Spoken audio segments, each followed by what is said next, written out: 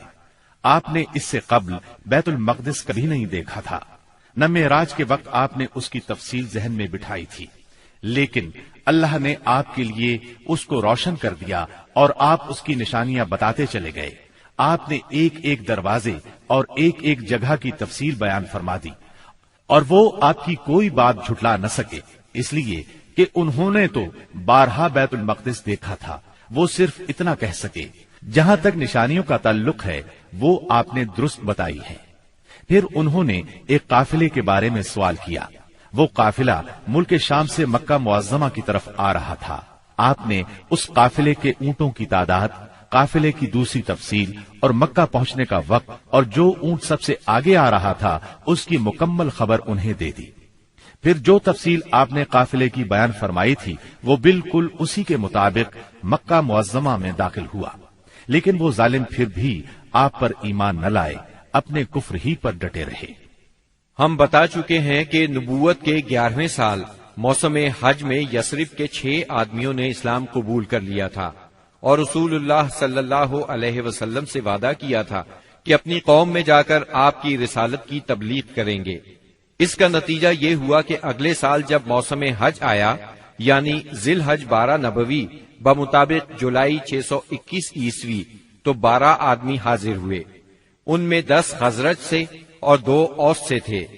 خزرج کے 10 میں سے جابر بن عبداللہ بن رعاب کو چھوڑ کر باقی 5 تو وہی تھے جو پچھلے سال آ چکے تھے، جبکہ نئے 5 یہ تھے: معاذ بن حارث یعنی معاذ بن افرا، زکوان بن عبد القیس، عبادہ بن سامت، یزید بن ثعلبہ، عباس بن عبادہ بن نزلہ، اور اوس کے 2 آدمی ابو الحسم بن الطیحان اور اویم بن سائدہ تھے۔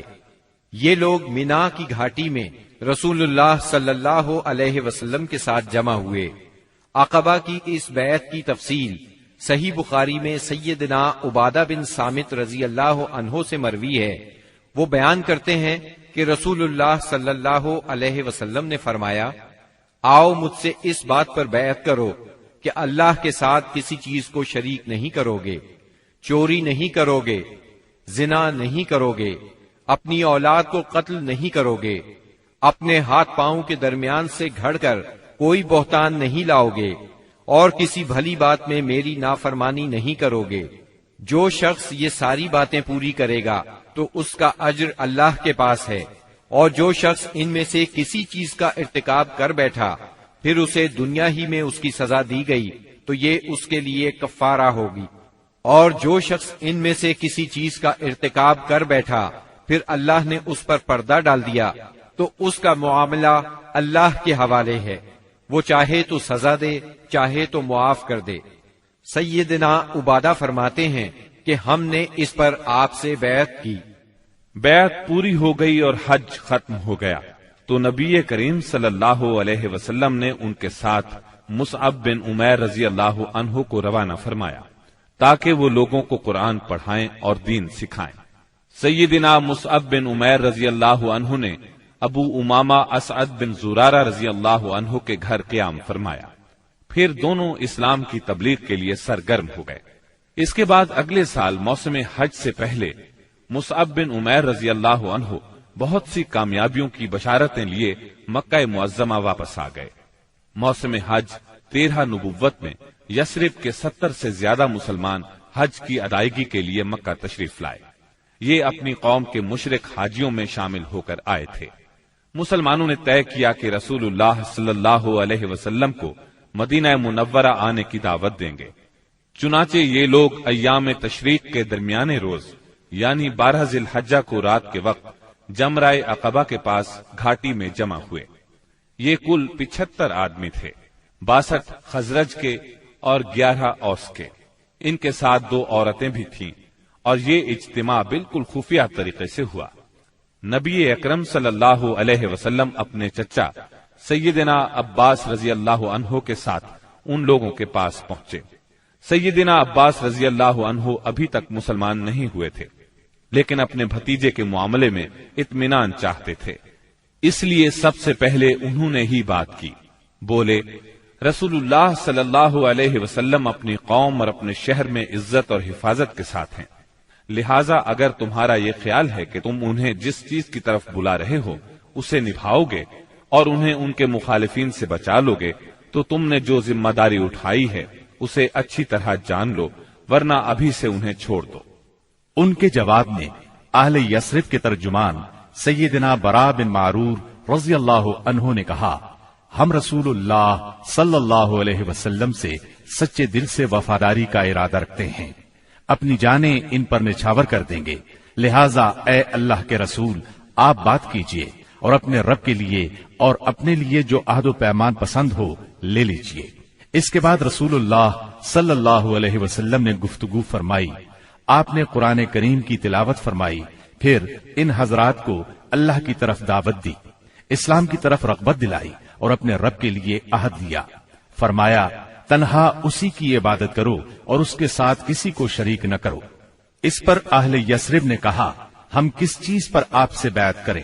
نبی کریم صلی اللہ علیہ وسلم نے فرمایا، چستی اور سستی ہر حالت میں بات سنو گے اور مانو گے، تنگی اور خوشحالی ہر حال میں مال خرچ کرو گے، بھلائی کا حکم دو گے اور برائی سے روکو گے، اللہ کے راستے میں اٹھ کھڑے ہوگے اور اس سلسلے میں کسی ملامت کرنے والے کی ملامت کی پرواہ نہیں کرو گے، اور جب میں تمہارے پاس آ جاؤں تو میری مدد کرو گے، اور جس چیز سے اپنی جان اور اپنے بال بچوں کی حفاظت کرتے ہو اسی سے میری حفاظت کرو گے، اور تمہارے لیے جنت ہے۔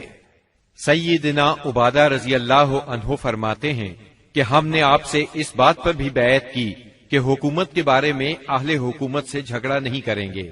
اس پر سیدنا برا بن معرور رضی اللہ عنہ نے آپ کا ہاتھ پکڑا اور عرض کیا، ہاں اس ذات کی قسم جس نے آپ کو حق کے ساتھ بھیجا ہے، ہم یقیناً اس چیز سے آپ کی حفاظت کریں گے جس سے اپنے بال بچوں کی حفاظت کرتے ہیں۔ لہذا آپ ہم سے بیعت لیجئے۔ اتنے میں سیدنا ابو الحیثم بن تیہان رضی اللہ عنہ نے بات کاٹتے ہوئے کہا، اے اللہ کے رسول، ہمارے اور کچھ لوگوں کے درمیان عہد و پیمان کی رسیاں ہیں، اور اب ہم ان رسیوں کو کاٹنے والے ہیں، تو کہیں ایسا نہ ہو کہ ہم تو یہ رسیاں کاٹ ڈالیں، ادھر اللہ آپ کو غلبہ عطا کر دے تو آپ ہمیں چھوڑ کر اپنی قوم میں آ جائیں۔ یہ سن کر آپ مسکرائے، پھر فرمایا، نہیں، بلکہ آپ لوگوں کا خون میرا خون اور آپ لوگوں کی بربادی میری بربادی ہے۔ میں آپ لوگوں سے ہوں اور آپ لوگ مجھ سے ہیں۔ جس سے آپ جنگ کریں گے میں بھی اس سے جنگ کروں گا، جس سے آپ صلح کریں گے میں بھی اس سے صلح کروں گا۔ ابھی آپ نے یہ الفاظ فرمائے ہی تھے کہ ٹھیک اسی وقت سیدنا عباس بن عبادہ بن نزلہ رضی اللہ عنہ آگے بڑھے اور بولے، آپ لوگ جانتے ہیں کہ ان سے کس بات پر بیعت کر رہے ہیں؟ ان سے سرخ و سیاہ یعنی سارے انسانوں سے جنگ پر بیعت کر رہے ہیں۔ میرا مطلب ہے اس بیعت کے بعد ہم سب لوگوں سے جنگ مول لے لیں گے۔ اس لیے اگر آپ کو اندازہ ہے کہ جب آپ کے اموال کا صفایا کر دیا جائے گا اور آپ کے معزز لوگ قتل کر دیے جائیں گے تو آپ ان کا ساتھ چھوڑ دیں گے۔ اگر ایسا کرنا ہے تو پھر ابھی ساتھ چھوڑ دیں، کیونکہ اس طرح دنیا اور آخرت کی رسوائی ملے گی۔ اور اگر آپ لوگوں کا خیال یہ ہے کہ مال کی تباہی اور معزز لوگوں کے قتل کے باوجود عہد نبھائیں گے تو پھر انہیں لے لیجئے، کیونکہ یہ اللہ کی قسم دنیا و آخرت کی بھلائی ہے۔ تب ان لوگوں نے کہا، ہم انہیں اپنے مالوں کی تباہی اور معزز لوگوں کے قتل کے خطرے کے باوجود ساتھ لیتے ہیں۔ اللہ کے رسول بتلائیے اس کے بدلے میں ہمارے لیے کیا ہے؟ آپ نے فرمایا، جنت۔ اب لوگوں نے کہا، اپنا ہاتھ پھیلائیں۔ آپ نے ہاتھ پھیلا دیا، سب لوگ بیعت کے لیے لپکے، مگر عین اس لمحے آپ کا ہاتھ اسد بن زرارہ رضی اللہ عنہ نے پکڑ لیا اور کہا، اہل یثرب ذرا ٹھہرو، ہم آپ کی خدمت میں لمبا سفر کر کے اس یقین کے ساتھ حاضر ہوئے ہیں کہ آپ اللہ کے رسول ہیں۔ آج آپ کو یہاں سے لے جانے کا مطلب ہے سارا عرب ہمارا دشمن ہو جائے گا، ہمیں اپنے سرداروں کا قتل اور تلواروں کے وار برداشت کرنا ہوں گے۔ اب اگر آپ سب لوگ یہ بات برداشت کرنے کے لیے تیار ہیں تو انہیں لے لیں، اس صورت میں آپ کا اجر اللہ کے ہاں ہے، اور اگر آپ لوگوں کو اپنے بارے میں کوئی اندیشہ ہے تو انہیں ابھی چھوڑ دیں، یہ عذر اللہ کے نزدیک زیادہ قابل قبول ہوگا۔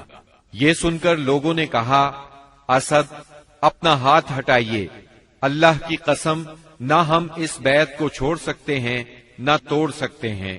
اس کے بعد ایک ایک آدمی نے اٹھ کر بیعت کی۔ راجح ترین قول کے مطابق سب سے پہلے بیعت کرنے والے خود اسد بن زرارہ رضی اللہ عنہ تھے۔ ایک قول یہ بھی ہے کہ سب سے پہلے بیعت ابو الحیثم بن تیہان نے کی۔ ایک تیسرا قول یہ ہے کہ سیدنا براء بن معرور نے سب سے پہلے بیعت کی۔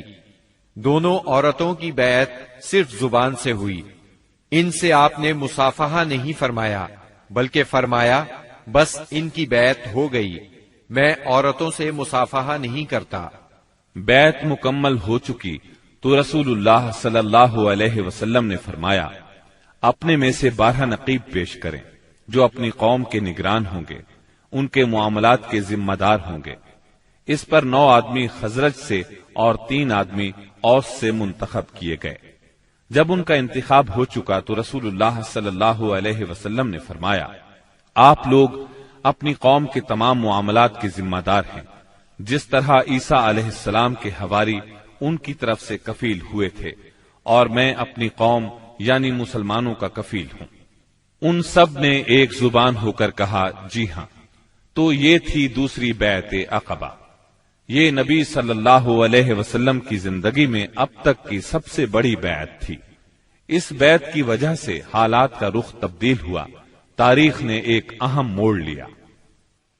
عقبہ کی پہلی اور دوسری بیعت کے بعد یثرب میں مسلمانوں کو امن اور پناہ کی جگہ مل گئی، اس لیے نبی کریم صلی اللہ علیہ وسلم نے مکے کے مسلمانوں کو اجازت دے دی کہ وہ اپنا وطن چھوڑ کر شہر مدینہ ہجرت کر جائیں۔ مکہ میں اب گنتی کے چند مسلمان رہ گئے تھے۔ نبی کریم صلی اللہ علیہ وسلم سیدنا ابو بکر صدیق رضی اللہ عنہ اور سیدنا علی رضی اللہ عنہ کو خاص اہمیت دیتے تھے۔ اسی لیے قریش کو اندازہ تھا کہ اب یہ تینوں بھی مدینے چلے جائیں گے۔ انہیں مسلمانوں کی مدینہ منورہ کی طرف ہجرت اور وہاں ان کے اجتماع سے اپنے دین، اپنی تجارت اور اپنے وجود کے لیے بھی خطرہ محسوس ہوا۔ چنانچہ وہ 26 صفر 14 نبوت بمطابق 16 ستمبر 22 عیسوی جمعرات کے دن پہلے پہر غور و خوض کے لیے دار الندوہ میں جمع ہوئے۔ اس اجتماع میں قریش کے قریباً سبھی سردار موجود تھے۔ ابلیس بھی نجد کے ایک شیخ جلیل کی صورت میں اجازت لے کر ان میں شریک ہوا۔ ان سب لوگوں کو اصل مسئلہ پیش کیا گیا۔ سب نے اپنے اپنے انداز میں اور اپنی اپنی عقل کے مطابق تجویز پیش کی، لیکن ہر تجویز میں کوئی نہ کوئی خامی محسوس ہوئی، اس لیے تمام تجاویز رد کر دی گئیں۔ اب ابو جہل نے کہا، اس کے بارے میں میری ایک رائے ہے، میں نے دیکھا ہے کہ تم اب تک اس پر نہیں پہنچے۔ وہ رائے یہ ہے کہ ہم ہر قبیلے سے ایک مضبوط صاحب نسب اور باںکا جوان منتخب کریں، ان میں سے ہر ایک کو ایک ایک تلوار دیں، اس کے بعد سب کے سب اس شخص کا رخ کریں اور اسے ایک ہی وار میں اس طرح قتل کریں کہ سب کی تلواریں اس پر پڑیں۔ اس طرح اس کا خون سارے قبائل میں بکھر جائے گا اور عبد مناف سارے قبیلوں سے جنگ نہیں کر سکیں گے، اس لیے دیت یعنی خون بہا لینے پر راضی ہو جائیں گے اور وہ ہم انہیں دے دیں گے۔ شیخ نجدی یعنی ابلیس نے فوراً کہا، یہ ہوئی بات جو اس جوان نے کہی، رائے ہو تو ایسی، باقی سب بیکار۔ باقی لوگوں نے بھی اس رائے کو منظور کیا اور پھر اس کی تیاری میں لگ گئے۔ ابو جہل کے اس شیطانی منصوبے پر عمل کرنے کے لیے ایک رات سب قبیلوں کے بہادر ہاتھوں میں تلواریں لیے رسول اللہ صلی اللہ علیہ وسلم کے گھر کے چاروں طرف چھپ کر کھڑے ہو گئے۔ یہ قریش کا مکر تھا، لیکن انہوں نے یہ مکر اللہ سبحانہ و تعالی کے مقابلے میں کیا تھا، اس لیے اللہ نے اس طرح کا وار کیا کہ وہ سمجھ بھی نہ سکے۔ چنانچہ جبریل علیہ السلام نازل ہوئے اور نبی صلی اللہ علیہ وسلم کو قریش کی سازش کی خبر دی، ہجرت کی اجازت دی، دن اور نکلنے کا وقت مقرر کیا اور قریش کے مکر کو رد کرنے کا پروگرام بنایا۔ چنانچہ فرمایا، جس بستر میں آپ سویا کرتے ہیں آج کی رات اس بستر پر نہ سوئیں۔ چنانچہ اس رات آپ نے سیدنا علی رضی اللہ عنہ کو اپنے بستر پر سلا دیا۔ کفار نے آپ کے بستر پر سیدنا علی رضی اللہ عنہ کو چادر تانے سوئے ہوئے دیکھا تو گمان کیا کہ آپ سو رہے ہیں، چنانچہ فخر اور غرور سے مٹکنے لگے اور آپ کی گھات میں بیٹھ گئے تاکہ جب آپ اٹھ کر باہر نکلیں تو سب آپ پر ٹوٹ پڑیں۔ ادھر رسول اللہ صلی اللہ علیہ وسلم عین اس حالت میں کہ یہ لوگ آپ کے گھر کو گھیرے میں لیے ہوئے تھے باہر تشریف لائے۔ آپ اس وقت سورہ یاسین کی آیت 9 تلاوت فرما رہے تھے۔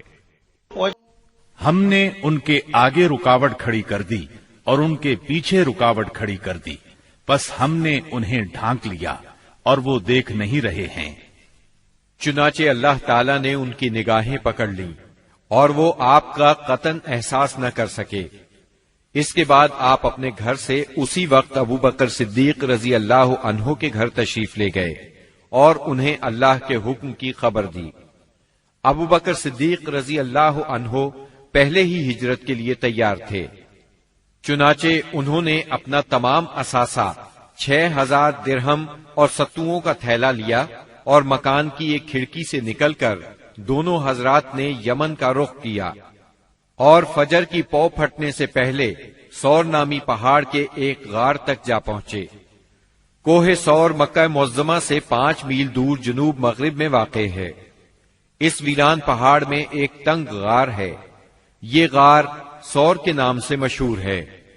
یہ غار اب تک موجود ہے، مکے سے مدینہ شمال کی طرف ہے۔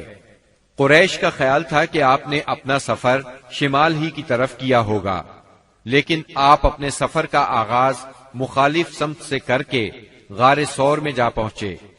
ابو بکر صدیق رضی اللہ عنہ بھی آپ کے ساتھ تھے، اس لیے انہیں یار غار کہا جاتا ہے۔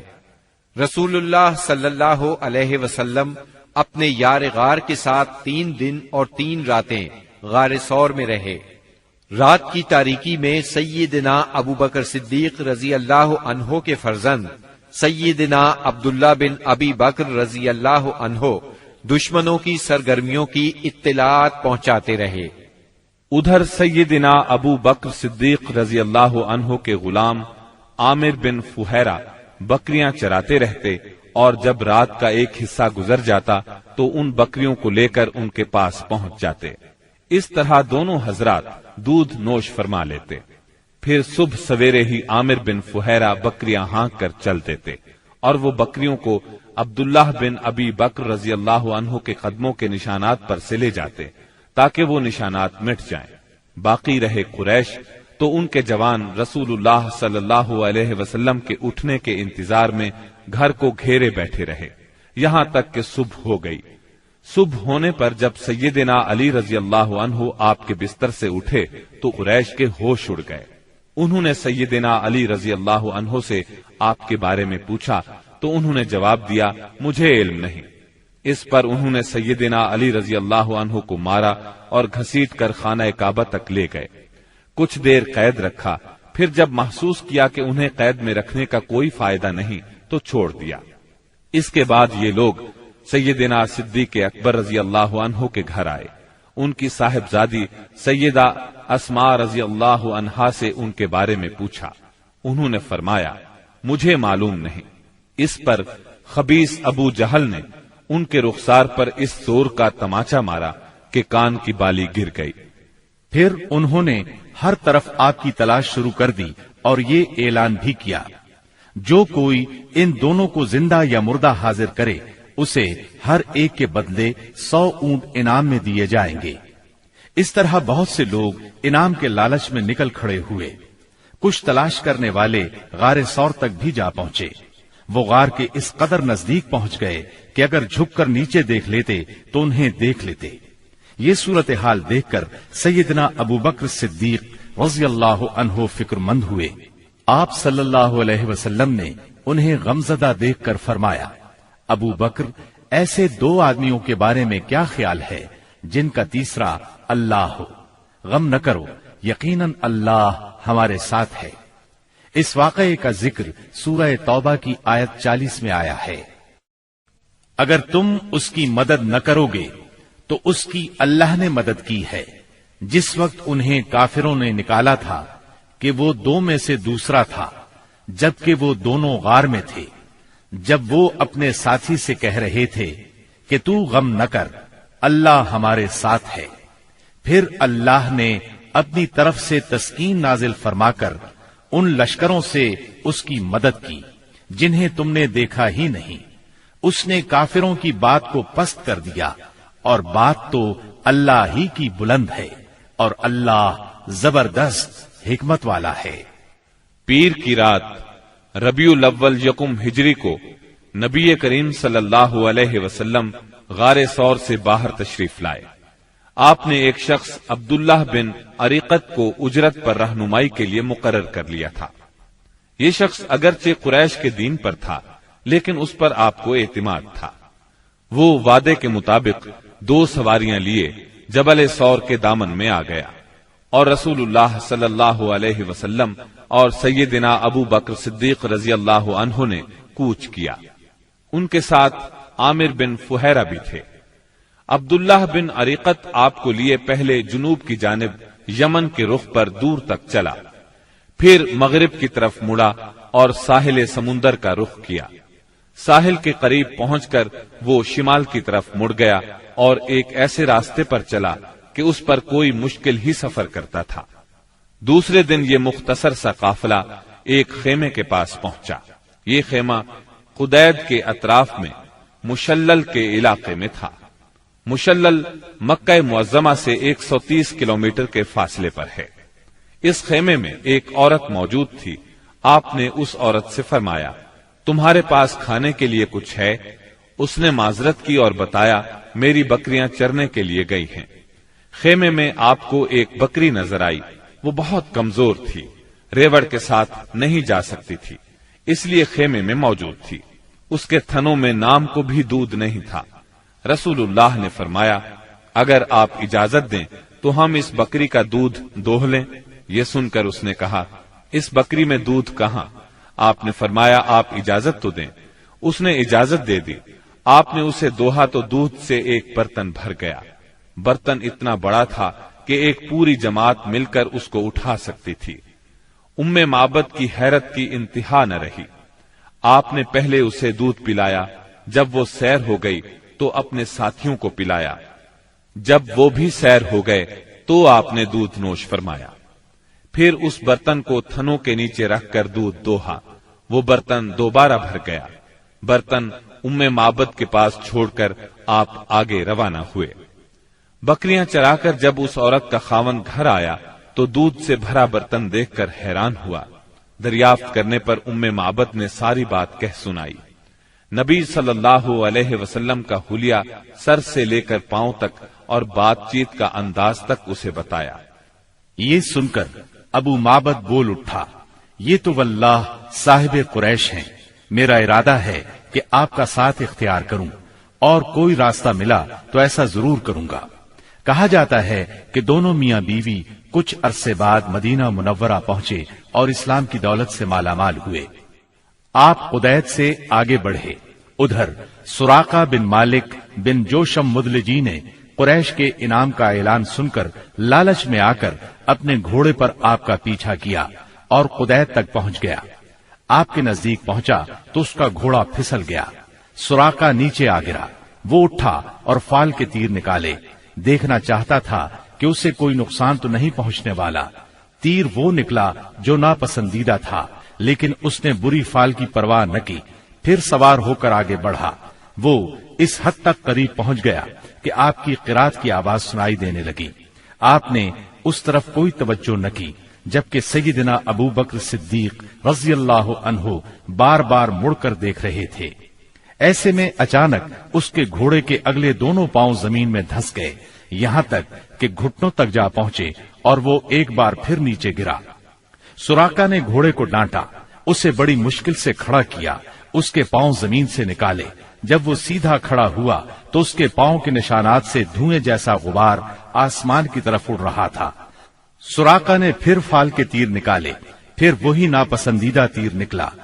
اس سے اس پر زبردست خوف اور روب طاری ہو گیا اور اسے یقین ہو گیا کہ رسول اللہ صلی اللہ علیہ وسلم کا معاملہ غالب آ کر رہے گا۔ چنانچہ وہ پکار اٹھا، مجھے امان دی جائے۔ آپ صلی اللہ علیہ وسلم اور آپ کے ساتھی ٹھہر گئے۔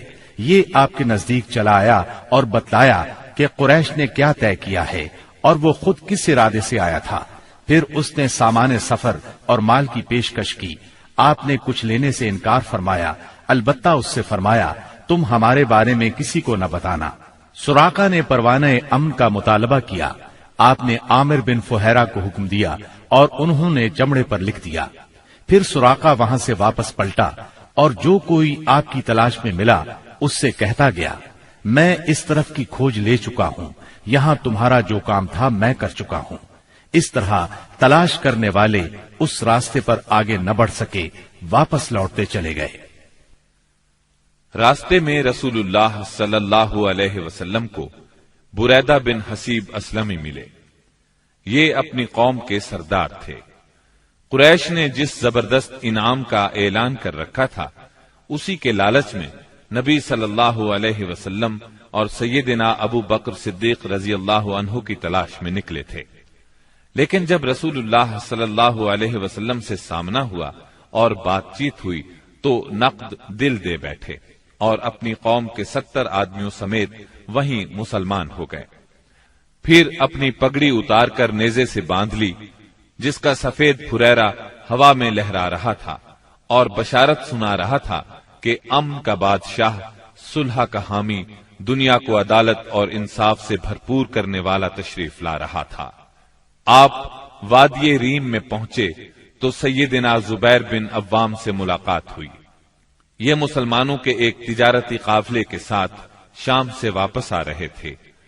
انہوں نے رسول اللہ صلی اللہ علیہ وسلم اور ابو بکر صدیق رضی اللہ عنہ کو سفید پارچجات پیش کیے۔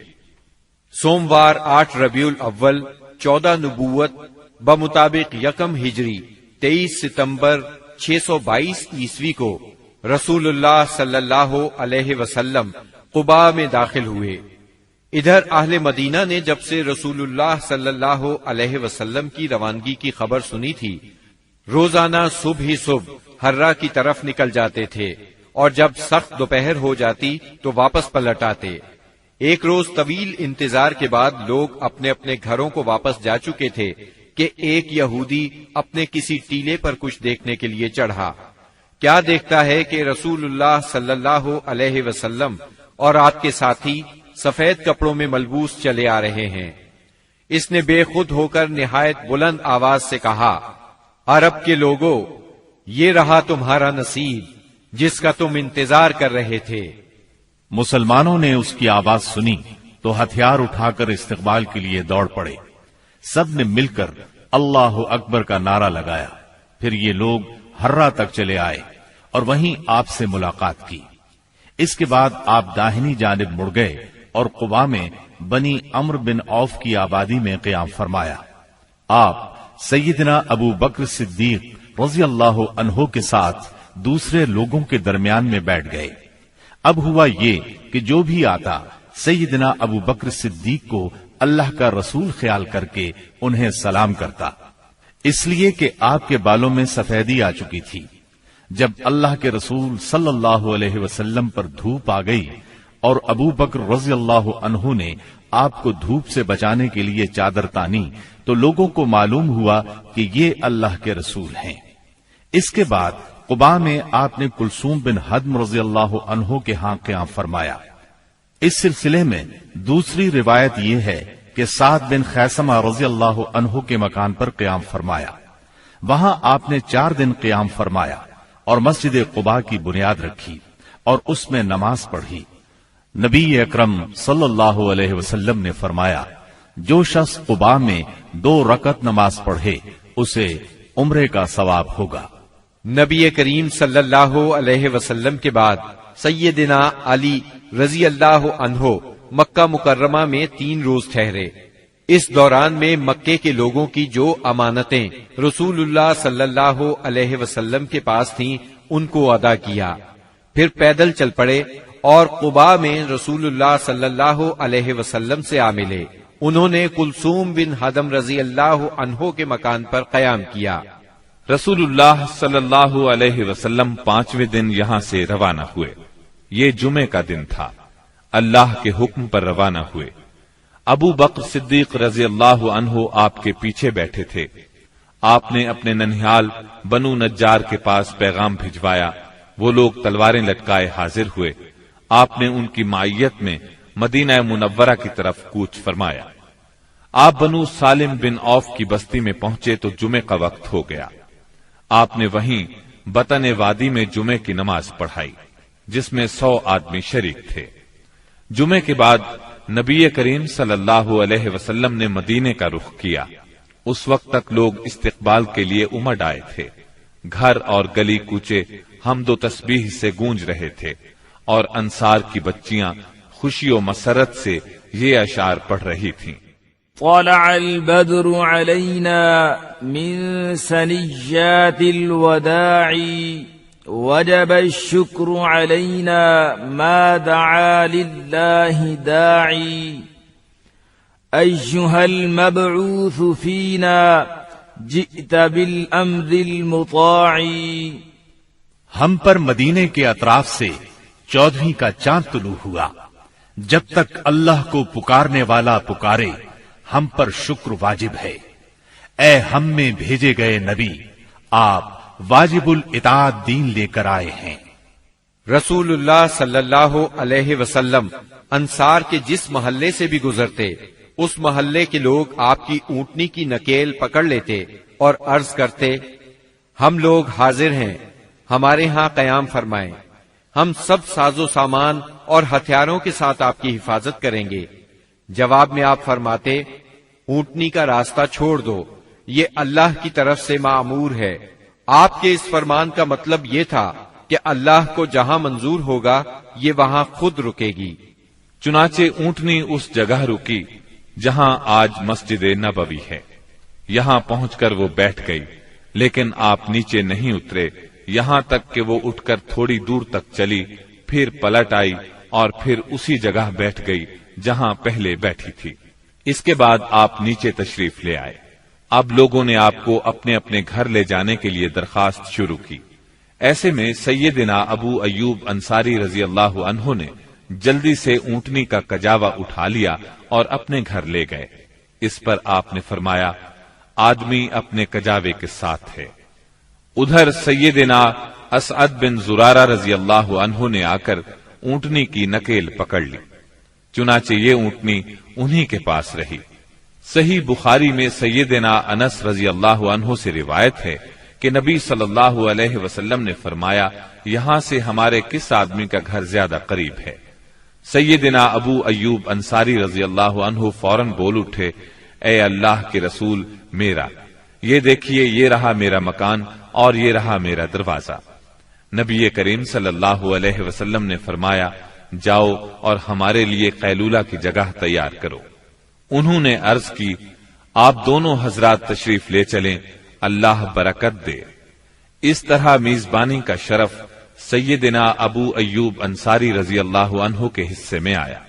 جب رسول اللہ صلی اللہ علیہ وسلم مدینہ منورہ میں قیام پذیر ہو چکے تو آپ نے سیدنا زید بن حارثہ اور سیدنا ابو رافع رضی اللہ عنہما کو مکہ معظمہ بھیجا۔ وہ نبی کریم صلی اللہ علیہ وسلم کی دونوں صاحبزادیوں سیدہ ام کلثوم اور سیدہ فاطمہ، ام المومنین سیدہ سودا، ام ایمن اور سیدنا اسامہ بن زید رضی اللہ عنہ کو ساتھ لے آئے۔ ان کے ہمراہ سیدنا ابو بکر صدیق رضی اللہ عنہ کے فرزند عبد الرحمن بن ابی بکر بھی اپنے گھرانے کے افراد سیدہ ام رومان، سیدہ عائشہ اور سیدہ اسماء رضی اللہ عنہن کو لے کر مدینہ منورہ آ گئے۔ اب نبی اکرم صلی اللہ علیہ وسلم کی مدنی زندگی شروع ہوئی۔ اس دور کو 3 حصوں میں تقسیم کیا جا سکتا ہے۔ پہلا دور، اس میں فتنے بپا کیے گئے، اندر سے رکاوٹیں کھڑی کی گئیں اور باہر سے آ کر دشمنوں نے مدینہ منورہ کو صفحہ ہستی سے مٹانے کے لیے چڑھائیاں کی۔ یہ دور صلح حدیبیہ ذیقعد 6 ہجری پر ختم ہو جاتا ہے۔ دوسرا دور، اس میں بت پرست قیادت کے ساتھ صلح ہوئی۔ یہ دور فتح مکہ 8 ہجری پر ختم ہوتا ہے۔ اس دور میں دنیا کے بادشاہوں کو دین کی دعوت دی گئی۔ تیسرا دور، اس میں اللہ کی مخلوق دین میں فوج در فوج داخل ہوئی۔ اسی دور میں مدینہ منورہ میں مختلف قوموں اور قبیلوں کے وفود آئے۔ یہ دور نبی اکرم صلی اللہ علیہ وسلم کی حیات مبارکہ کے آخری دنوں تک ہے، یعنی ربیع الاول 11 ہجری تک۔ مدینہ منورہ پہنچنے کے بعد نبی کریم صلی اللہ علیہ وسلم نے سب سے پہلے مسجد تعمیر کرنے کا فیصلہ فرمایا۔ جس جگہ آپ کی اونٹنی بیٹھی تھی وہ جگہ بنو نجار کے 2 یتیم بچوں سہل اور سہیل کی تھی۔ آپ نے اس زمین پر مسجد بنانے کا ارادہ فرمایا۔ آپ نے بنو نجار کے لوگوں کو بلا بھیجا۔ وہ حاضر خدمت ہوئے تو آپ نے ان سے مسجد کی تعمیر کی بات کی۔ انہوں نے زمین بطور ہبہ قبول کرنے کی درخواست کی، لیکن آپ نے اس زمین کو بغیر قیمت کے لینا پسند نہ فرمایا۔ آپ نے یہ زمین قیمتاً خریدی اور بنفس نفیس مسجد کی تعمیر میں شریک ہوئے۔ اس زمین میں مشرکین کی چند قبریں اور غرقد کے چند درخت بھی تھے۔ رسول اللہ صلی اللہ علیہ وسلم نے مشرکین کی یہ قبریں اکھڑوا دیں اور کھجوروں اور درختوں کو کاٹ کر قبلے کی جانب لگا دیا۔ پھر مسجد کی تعمیر شروع ہوئی۔ آج اس مسجد کو دنیا اسلام مسجد نبوی کہتی ہے۔ نبی اکرم صلی اللہ علیہ وسلم نے مسجد کے بازو میں چند مکانات بھی تعمیر کیے جن کی دیواریں کچی اینٹوں کی تھیں۔ ان پر کھجور کے تنے رکھے گئے، پھر ان پر کھجور کی شاخیں اور پتے بچھائے گئے۔ یہ ازواج مطہرات کے حجرے تھے۔ ان حجروں کی تعمیر مکمل ہو جانے کے بعد آپ صلی اللہ علیہ وسلم سیدنا ابو ایوب انصاری رضی اللہ عنہ کے مکان سے یہاں منتقل ہوئے۔ مسجد نبوی صرف اسلامی تعلیم کی ادائیگی کے لیے نہیں تھی، بلکہ یہ ایک یونیورسٹی تھی جس میں مسلمان اسلامی تعلیم حاصل کرتے تھے۔ اس مسجد کا صحن ایک ایسی جگہ تھی جس میں مدتوں جاہلانہ نفرت، عداوت، کشاکش اور باہمی لڑائیوں سے دوچار رہنے والے قبائل کے افراد اب میل ملاپ اور پیار و محبت سے بیٹھتے دین کی تعلیم حاصل کرتے اور یہ تعلیم اپنی عورتوں تک پہنچاتے تھے۔ یہ ایک مرکز تھا۔ اسی مرکز سے اس ننھی سی اسلامی ریاست کا نظام چلایا جاتا تھا اور مختلف قسم کی مہمات یہاں سے بھیجی جاتی تھیں۔ اس کے علاوہ اس کی حیثیت ایک پارلیمنٹ کی بھی تھی جس میں مجلس شورا اور مجلس انتظامیہ کے اجلاس منعقد ہوتے تھے۔ ان تمام امور کے ساتھ ساتھ مسجد نبوی فقراء اور مساکین کی ایک کافی بڑی تعداد کا ٹھکانہ بھی تھی۔ یہ وہ لوگ تھے جن کا کوئی مکان نہیں تھا، جن کے پاس کوئی مال تھا، نہ بیوی بچے تھے۔ انہی اصحاب کو اصحاب صفہ کہا جاتا ہے۔ اب مسلمان پانچوں نمازیں باجماعت ادا کرنے کے لیے حاضر ہو رہے تھے اور اس کے لیے وہ وقت کا اندازہ لگاتے تھے، مگر دقت یہ تھی کہ کوئی بہت پہلے آ جاتا تھا تو کوئی دیر سے پہنچتا۔ چنانچہ نبی کریم صلی اللہ علیہ وسلم اور مسلمانوں نے مشورہ کیا کہ کوئی ایسی علامت اختیار کی جائے جس سے سب کو وقت کا پتہ چل جائے۔ سیدنا عمر رضی اللہ عنہ نے کہا، کیوں نہ کسی آدمی کو بھیج دیا جائے جو الصلاۃ جامعۃ یعنی نماز جمع کرنے والی ہے پکار دیا کرے۔ رسول اللہ صلی اللہ علیہ وسلم نے یہی رائے قبول کی اور اسی پر عمل کیا۔ پھر عبداللہ بن زید بن عبد ربہ انصاری رضی اللہ عنہ نے خواب میں اذان سنی اور آ کر رسول اللہ صلی اللہ علیہ وسلم کو خبر دی۔ آپ نے فرمایا، یہ سچا خواب ہے۔ پھر آپ نے حکم فرمایا کہ وہ سیدنا بلال رضی اللہ عنہ کو یہ کلمات القاء کرتے جائیں اور بلال پکارتے جائیں، کیونکہ ان کی آواز زیادہ بلند اور سریلی ہے۔ چنانچہ سیدنا بلال رضی اللہ عنہ نے اذان کہی۔ ان کی آواز سن کر سیدنا عمر رضی اللہ عنہ اپنی چادر گھسیٹتے ہوئے آئے اور بولے، اے اللہ کے رسول، اللہ کی قسم میں نے بھی خواب میں یہی الفاظ سنے ہیں۔ اس سے اس خواب کی مزید تائید ہو گئی اور اسی روز سے یہ اذان اسلام کا شعار بن گئی۔ مسجد کی تعمیر سے فارغ ہو کر رسول اللہ صلی اللہ علیہ وسلم کو ان مہاجرین کی فکر لاحق ہوئی جو مکہ معظمہ سے بے سر و سامان نکلے تھے، صرف ایمان اور اسلام کی دولت ساتھ لائے تھے۔ چنانچہ آپ نے مہاجرین اور انصار کے درمیان رشتہ اخوت یعنی بھائی چارہ قائم کرنے کی طرف توجہ فرمائی۔ آپ نے انصار کو سیدنا انس بن مالک رضی اللہ عنہ کے گھر جمع فرمایا۔ مہاجرین کی تعداد 45 تھی۔